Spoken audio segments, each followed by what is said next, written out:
Olá, este é o Sou Black, um programa de entrevista, bate-papo e outras artes. Uma produção dos estudantes da Faculdade Social da Bahia, que traz como convidados Tairine Ceuta. Olá, gente, eu sou Tairine Ceuta, sou jornalista, formada na Faculdade Social da Bahia, FSBA, formada desde 2014.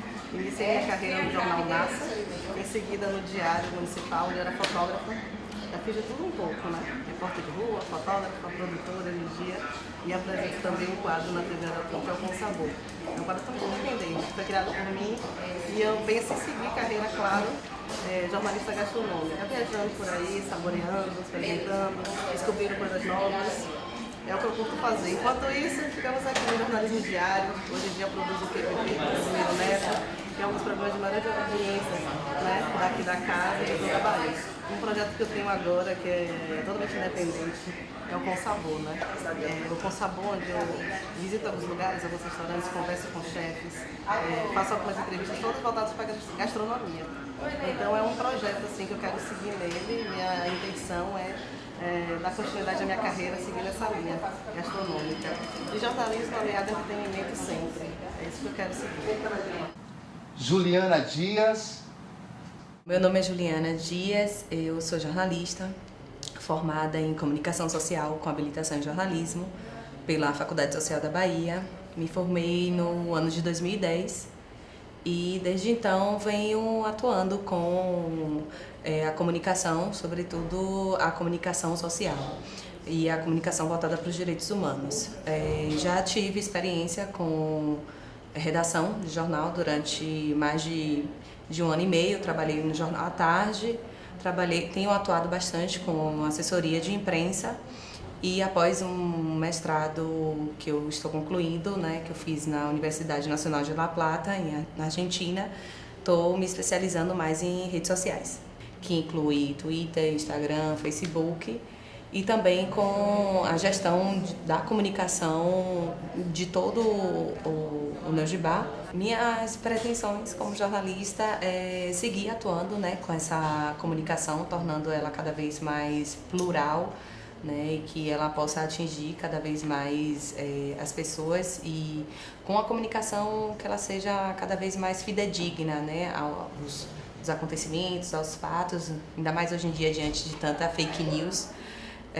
E assim, eu tenho focado bastante em uma comunicação direcionada para os direitos humanos, para a juventude. Minha pretensão é seguir atuando no mercado, embora eu também tenha uma certa trajetória na área da academia, mas cada vez mais seguir atuando assim, com o mercado de trabalho. E Eduardo Machado.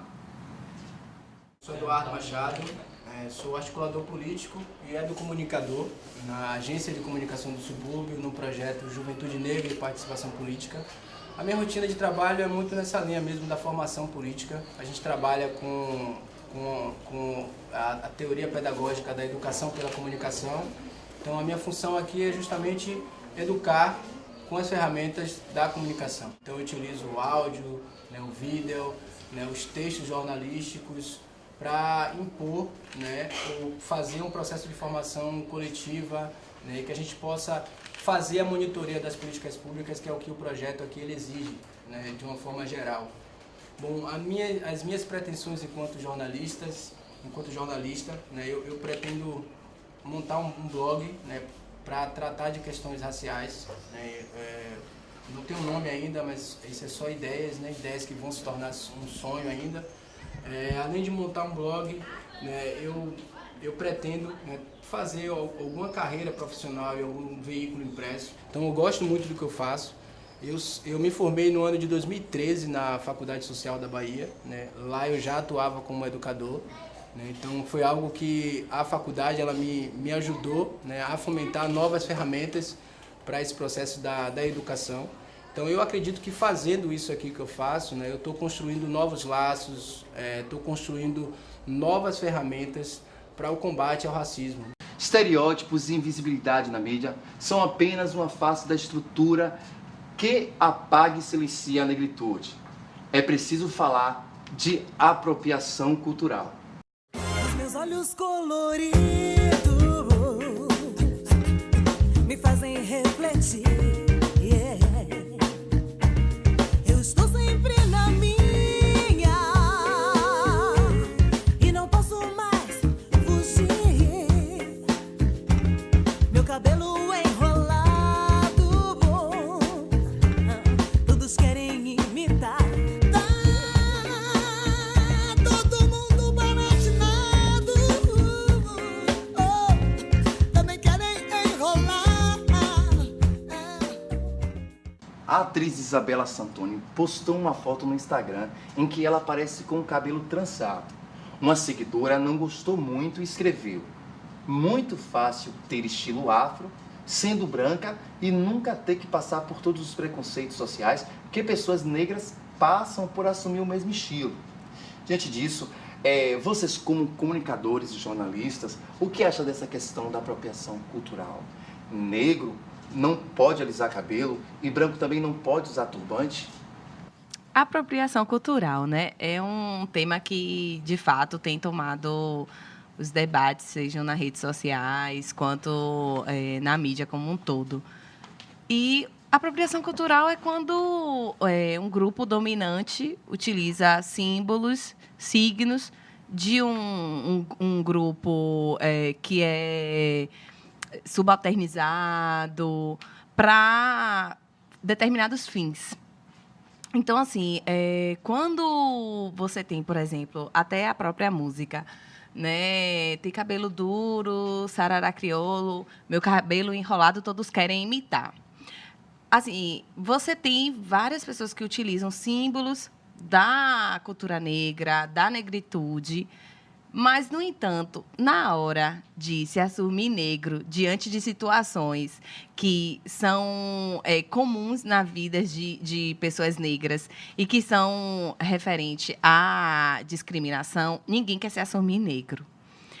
Então, assim, quando a gente fala, eu digo movimento social, movimento negro, as pessoas negras em geral, em apropriação cultural, a gente não está dizendo que as pessoas não podem usar que as mulheres brancas não podem usar turbante ou trança, mas que a utilização disso é uma utilização descontextualizada.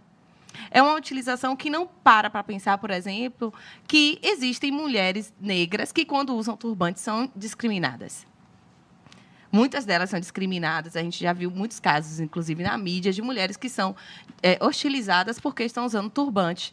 E, sobretudo, se esse turbante tem uma origem religiosa. Então, quando a gente fala em apropriação cultural, é que tem pessoas que utilizam esses símbolos sem ter noção do contexto que significa utilizar um turbante, do que significa utilizar uma trança no cabelo. Assim, com relação à população negra e as mulheres que usam cabelo alisado ou não, elas podem o que elas quiserem. Elas podem usar o que elas quiserem, da forma que elas quiserem. Quando a gente fala de empoderamento estético, é que aquilo, se ela quer usar o cabelo dela, tem que ser uma opção dela. Aquilo não pode ser um padrão de beleza. Ela não pode utilizar, ela não tem que achar que o cabelo dela liso é o único bonito. Que se ela usar o cabelo dela trançado ou crespo, black, que isso não vai ser bonito. Agora, com relação à população branca, ela utiliza aquele símbolo que é utilizar um turbante, utilizar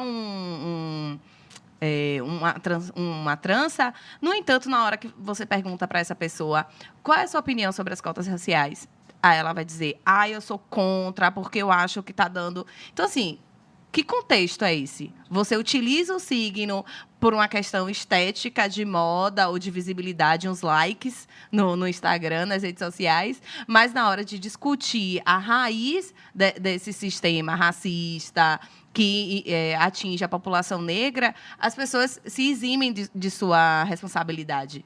Então, quando a gente fala de apropriação cultural, é um debate muito mais profundo do que meramente estético. A gente fala sobre um sistema como um todo. Eu não sou contra quem queira alisar ou quem queira trançar ou quem queira usar nenhum tipo de adereço, seja ele por questão religiosa ou não. A questão, eu acredito, é que a pessoa tem que respeitar a história e a ideologia daquele símbolo. O que me entristece é saber que uma jornalista não pode estar com seu cabelo trançado ou com seus dreads numa bancada de um jornal, porque esteticamente não é aceitável. O que não é aceitável? Por que é bonito no entretenimento, se entretenimento também é jornalismo, e não é aceitável, não é bonito para o jornalismo cotidiano, o jornalismo informativo?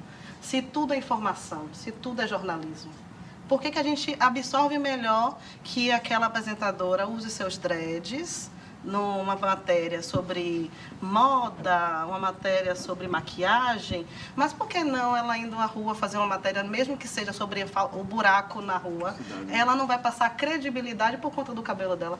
Quem está entrevistando é o cabelo dela? Não é o cabelo dela que está entrevistando. Então, eu acredito que tem muito a se discutir em relação a isso.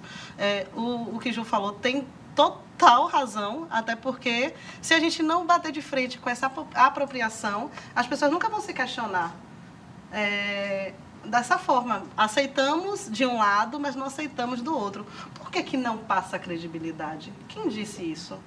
Bom, eu acho que para a gente discutir a apropriação cultural é importantíssimo a gente perceber também uma outra questão, que é o privilégio branco, né?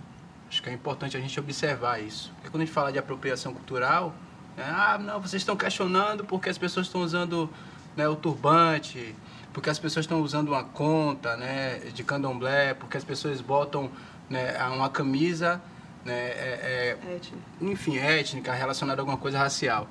Mas é perceber o privilégio, né? A Juliana, ela foi perfeita quando ela colocou essa questão da consciência.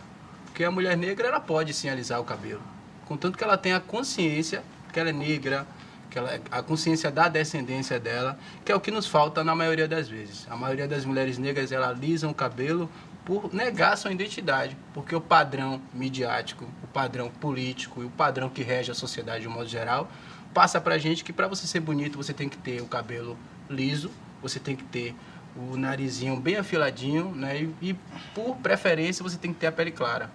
Na verdade, é uma exigência. Para ser bonito, você tem que ter a pele clara, né? E é isso. Quando a gente questiona o uso de um torso, por exemplo, o torso a gente coloca no candomblé para proteger o nosso ori, que é a cabeça. Então não é algo que a gente vai usar porque tem que ficar bonito.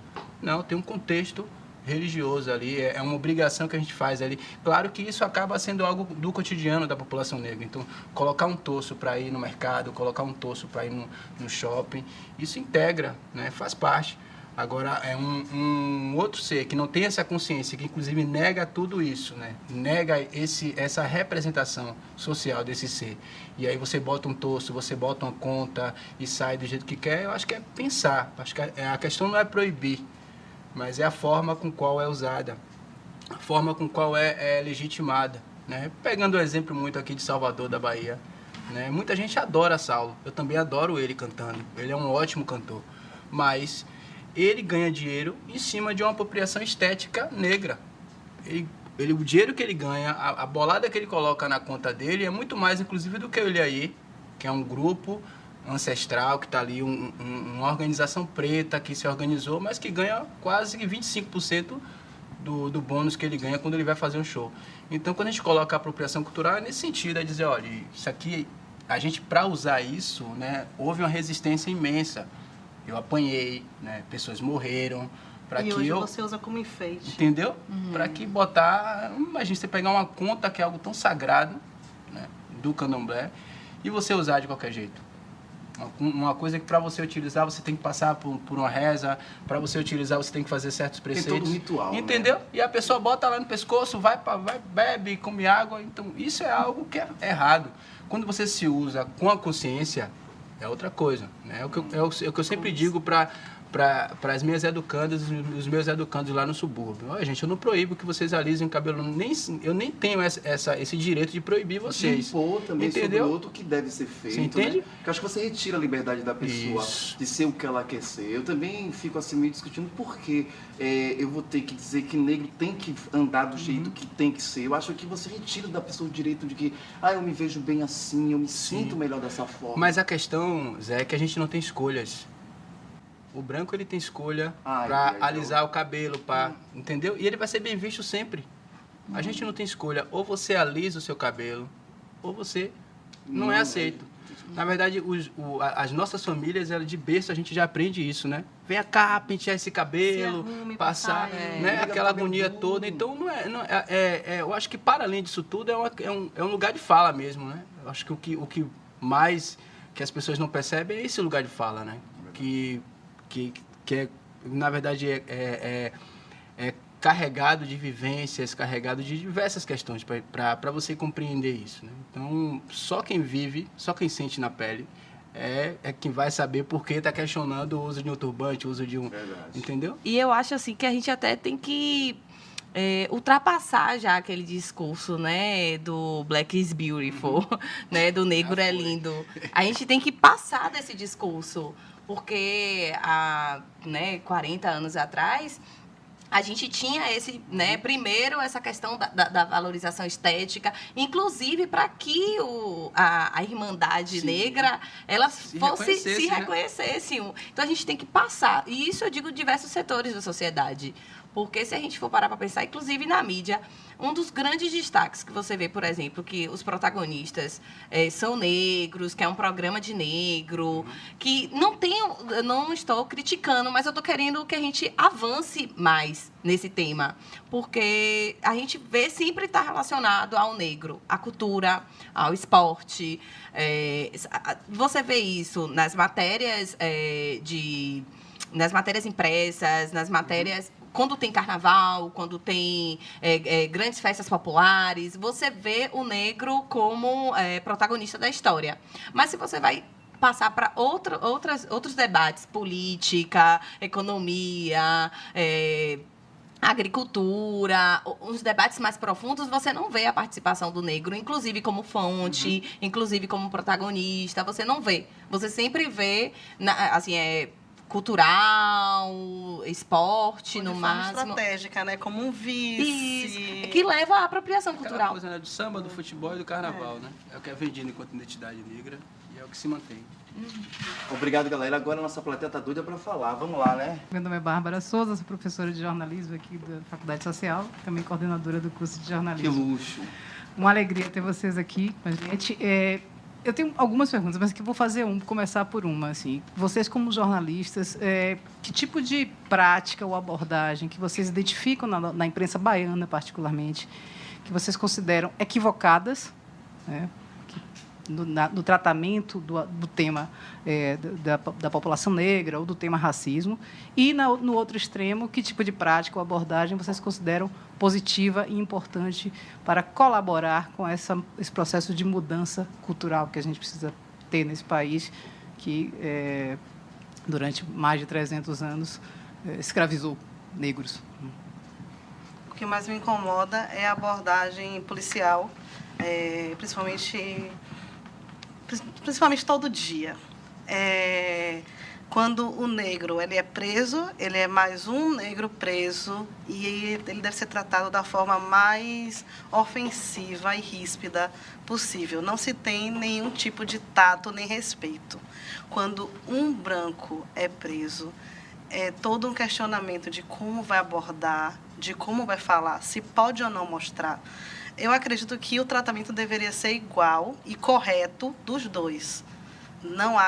Eu acho que tanta abordagem de um lado não é correta quanto a do outro, mas eu acho que deveria ter pelo menos um padrão correto para se abordar e outra que talvez nem se aborde, né? Porque eu não concordo com esse tipo de entrevista. Essa parte eu não acho interessante. Parte boa, existem muitas não, existem algumas, mas a que eu consigo apontar mesmo é a parte que eu não gosto. É a parte mais fácil de apontar. É essa. Ok. No meu ver, eu acho que tem várias falhas, né? No jornalismo baiano, sobretudo, né? Onde a maioria da população é negra, autodeclarada negra. Então, sobretudo na parte policial, né? Porque os meios de comunicação, acho que na Bahia, e aí eu também generalizo para o Brasil, compreende que vidas negras não importam. Vidas negras não importam. Não importam da família, não importa a investigação. É mais um jovem negro, né, que é a sua maioria, que foi assassinado e que simplesmente não importam o que vai ser dessa família, o que é que vai ser desse bairro. Então, é uma cobertura que você não é recorrente. O tema não é recorrente. Se você tem uma cidade que tem a maioria da população negra, a maioria da população negra, ela tem que ser recorrente em todas as editorias de um jornal.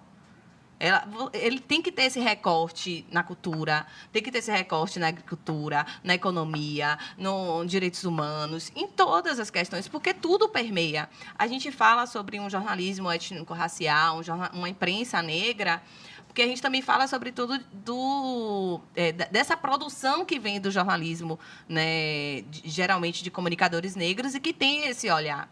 Mas nos meios de comunicação você não vê esse olhar. Você só vê esse olhar quando é 20 de novembro, quando é 13 de maio, quando é questões assim, muito pontuais, né, e, sobretudo, datadas. Não quando você tem que abordar essa questão.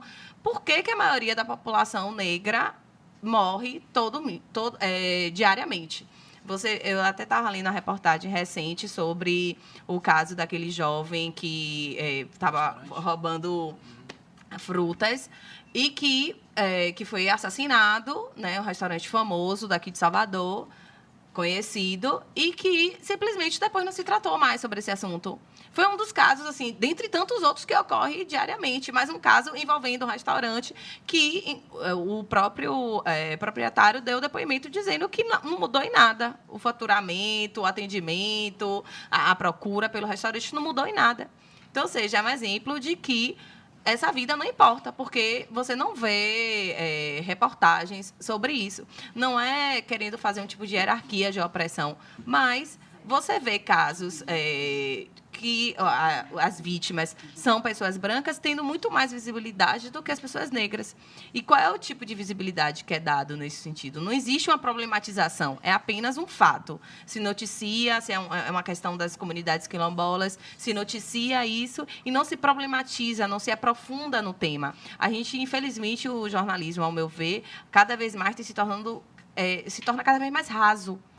Lembrando que Juliana Dias fez menção à reportagem de Joana Risério, postada no site Socialista Morena, sobre o assassinato do jovem Guilherme pelo segurança do restaurante Paraíso Tropical, do chefe Beto Pimentel. Passando também, não só dessa questão da visibilidade, dessa produção, por exemplo, das fontes. Por que não buscar, né, pensando em umas ações positivas, umas ações afirmativas dentro do jornalismo, buscar fontes que sejam pessoas negras, que abordem diversos temas, não só cultura. Então, você buscar, é possível. Tem N economistas negros, advogados, juízes, não tanto quanto a gente gostaria, mas existem. Então, a gente tem que dar visibilidade a isso também. Não só visual, em uma reportagem de TV, mas também numa reportagem impressa. Então, assim, buscar esses caminhos e sempre ali, se você está abordando o aumento do tomate na Bahia, você tem como fazer um recorte racial sobre esse tema. Porque a maioria da população que vai ser atingida por causa desse aumento é a população negra. Então, assim, dá para você fazer um recorte ali. Só que o que falta é uma consciência da importância de se tratar desse tema em qualquer momento da nossa sociedade, e não somente nas datas comemorativas. Bom, eu vou na mesma linha que Tairine. Eu acho que o jornalismo, que é chamado jornalismo, inclusive, marrom, né? Jornalismo popular, e na linha da polícia, eu acho que é o pior, o que mais me incomoda, né? Pelo trato que eles dão, a falta de ética. Os caras não pensam em nenhum momento, se passaram por faculdade, eles não pensam em nenhum momento, né, o aprendizado que se dá. Porque a gente aprende a ética do jornalismo dentro de uma faculdade. A gente aprende que a gente tem que ter o cuidado com a fonte, a gente aprende que a gente tem que tomar cuidado, inclusive, para não expor demais essa fonte. E o que esses programas policialescos fazem aqui na Bahia, eu fico eu fico tinindo, assim, né? Eu não paro para assistir porque eu acho o absurdo do absurdo. Mas é o entretenimento que se coloca na televisão ao meio-dia e que consegue a maior parte da audiência. Então, eles ganham audiência com a miserabilidade, com a violência, né? Com a exposição de coisas que são horríveis. Então, para mim, esse jornalismo é o jornalismo que eu nem chamo de jornalismo, na verdade, né? Quando eu paro para conversar com os meninos, eu digo, isso não é jornalismo, gente. Não olhe isso como jornalismo. Essas pessoas que estão aí, elas não são éticas, não têm a moral para se intitular de jornalista. Porque o jornalista que é jornalista, ele se preocupa com a fonte, ele tem essa preocupação. E não só com a venda, né, do produto que ele está criando ali.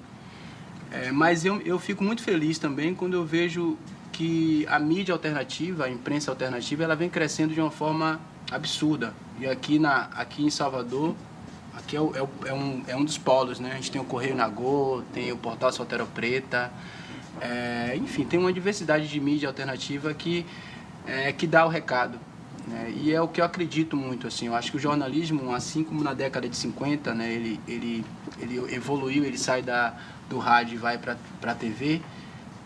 Eu acredito que o momento que a gente está vivendo hoje é um momento de migração do jornalismo, né? Não que vai deixar de existir o jornalismo impresso, mas o foco, é o que eu acredito, o foco do jornal é um jornal mais instantâneo, um jornal mais que, inclusive, converja, né, com outros elementos, né, com o Zap, com as redes sociais.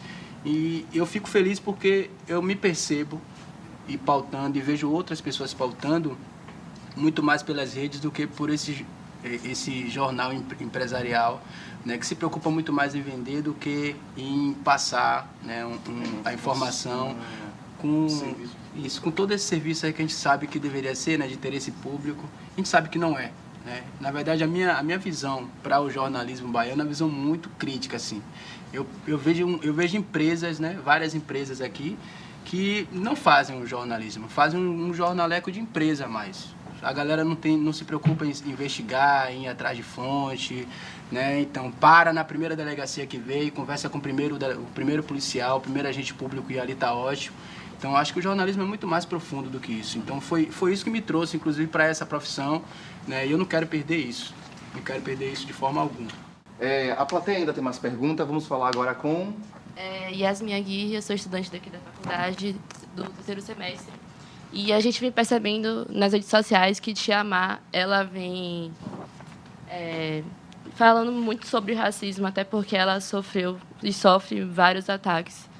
O que é que vocês acham que ela representa, assim, na mídia, para poder falar sobre o racismo e para poder também ajudar as pessoas que sofrem sobre isso?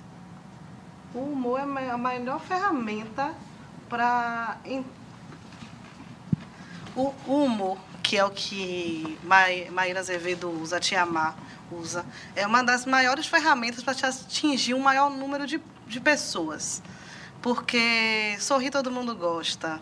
Mas quando a gente vai tentando passar a informação, por isso que eu digo que entretenimento é informação, sim. O entretenimento, é claro que é jornalismo, gente. Não tem como se desassociar. Então, ela utiliza desse espaço, e ela utiliza muito bem esse espaço, já que todo mundo passa por situações que ela sempre cita nos seus textos. É claro que ela precisa chamar atenção. Então, às vezes, algumas pessoas falam, nossa, é um exagero. Mas, se você for parar para analisar todo o contexto, todo o que ela está passando diante daquele humor, diante daquelas brincadeiras, diante daqueles vídeos, como é que eu posso dizer? Pedagógico, né? Talvez se fosse algo mais didático, não absorvesse tanto, não causasse tanto impacto. É isso que eu quero dizer. Eu acho que é extremamente necessário o que Maíra faz. Eu tive o prazer também de trabalhar com Maíra e de conhecer Maíra, inclusive, não só como jornalista, né, no campo profissional, mas também no campo social. E ela faz o que eu comentei aqui há pouco, né? De você ter essa consciência racial e você levar essa consciência racial para os âmbitos que você esteja.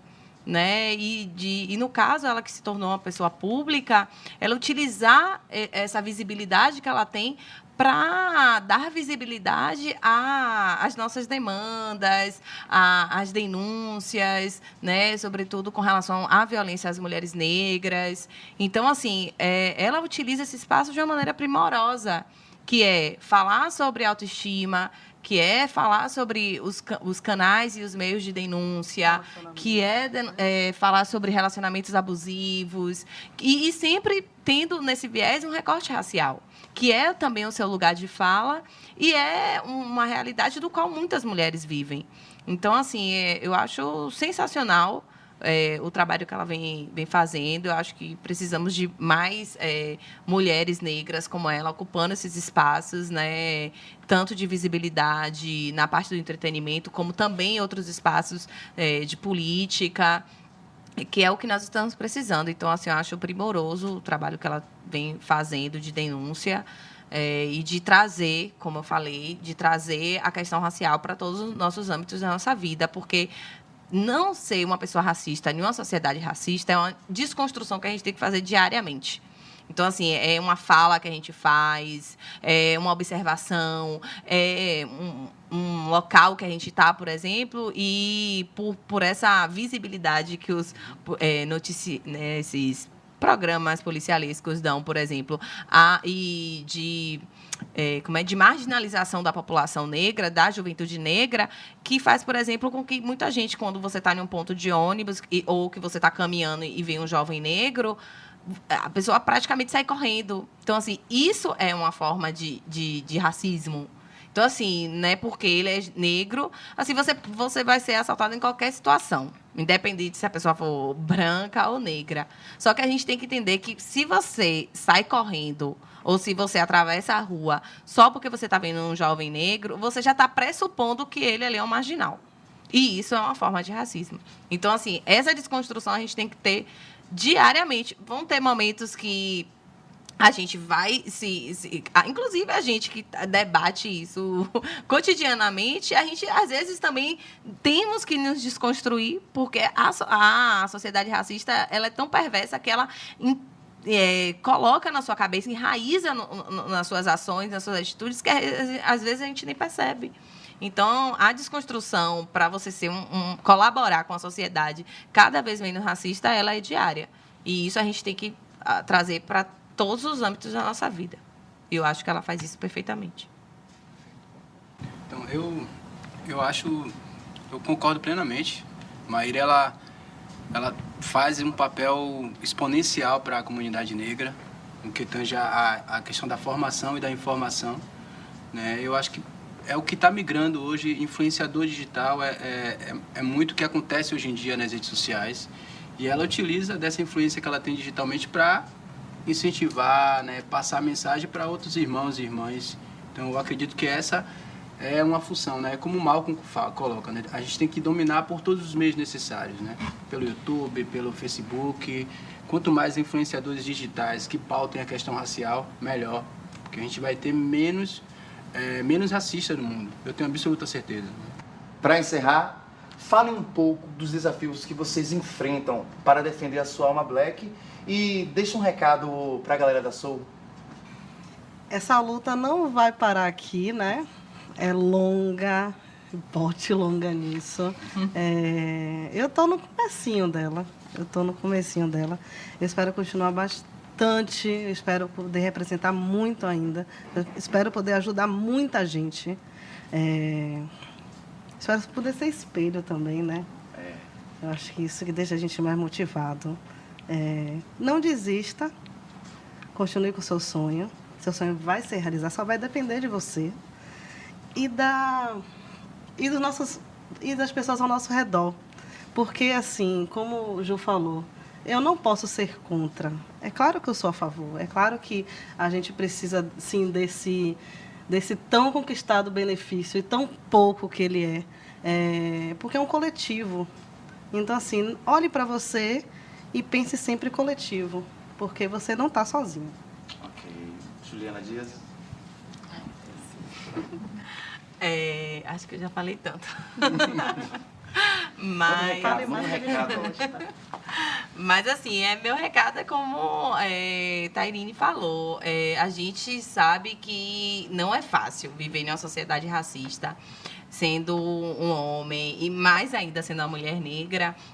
Você sabe que você já sai. Aliás, antes de nascer, eu digo assim, antes de nascer a gente já está sofrendo racismo, né? Então, eu acho assim que é impossível que uma pessoa negra na sociedade ela diga assim, eu nunca sofri racismo. Ela pode não ter sofrido racismo, assim, diretamente, de alguém dizer negro, sujo, ou algo do gênero. Mas, dentro da nossa estrutura, que é uma estrutura racista, então todos nós sofremos racismo. Então, assim, o que nós temos que fazer é nos desconstruir, como eu já repeti. Então, é buscar formas. Hoje em dia você tem... Graças a muito trabalho, você tem vários coletivos de comunicadores, instituições que lidam com a comunicação negra e que, assim, eu acho que também é um canal aberto aqui, nós três, de dar orientações, de buscar outros caminhos que, infelizmente, por exemplo, até aqui mesmo, eu me lembro quando eu estava fazendo meu TCC, existia, de certa forma, um desconhecimento dos professores com relação à produção literária científica de comunicadores negros, sobre a questão racial. Então, assim, eu sei que é complicado até para alguns jovens que querem discutir, a gente passou por isso, que quer discutir a questão racial na universidade, na faculdade.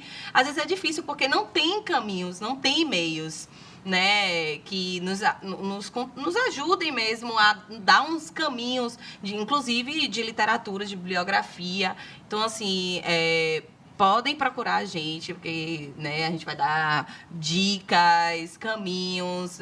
Como o Tairine falou, vocês não estão só. Eu acho assim que é uma batalha árdua, mas para quem tem um ideal, cada pedra no caminho é um degrau para a gente conquistar o que a gente quer. Então, e quando a gente quer, a gente fala de um coletivo, né? Para quem quer construir um futuro melhor para os nossos, independente de ser branco ou negro, né? Mas pensando que dentro da nossa sociedade existe um problema racial e esse problema racial precisa ser discutido, debatido e combatido. Exatamente.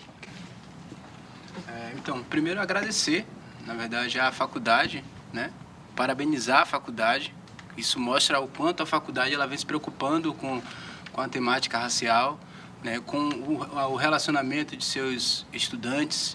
Isso é de extrema importância. Segundo, é seguir a linha das meninas. Eu acho que a gente tem que se motivar, nunca desista. Vocês vão encontrar muita coisa no caminho para dizer, você não é capaz, volte, mas não desista, bota o pé no chão e caminhe para frente, porque a gente é do tamanho do nosso sonho e ninguém pode tirar isso da gente, tá? E como o programa já diz, né, Soul Black, né? Tem uma alma negra em todos os sentidos, tá? Deixe sair de você, não se esconda, não se negue, tá? Mostre quem você é, porque é a partir disso que você vai conquistar as coisas. É a partir disso que você vai avançar, é a partir disso que você vai impor, inclusive, o respeito às outras pessoas. Entendeu? Então, o meu conselho é esse, é você ser o que você é, sem abaixar a cabeça. E como fala Vilma Reis, sempre diga seu nome, seu sobrenome e sempre ande com o bico na diagonal, que é o mais importante, que é pra cima. Obrigado, cara. Gente, obrigado pela participação, obrigado à plateia. Valeu, gente. Essa foi o programa Soul Black. Até a próxima edição.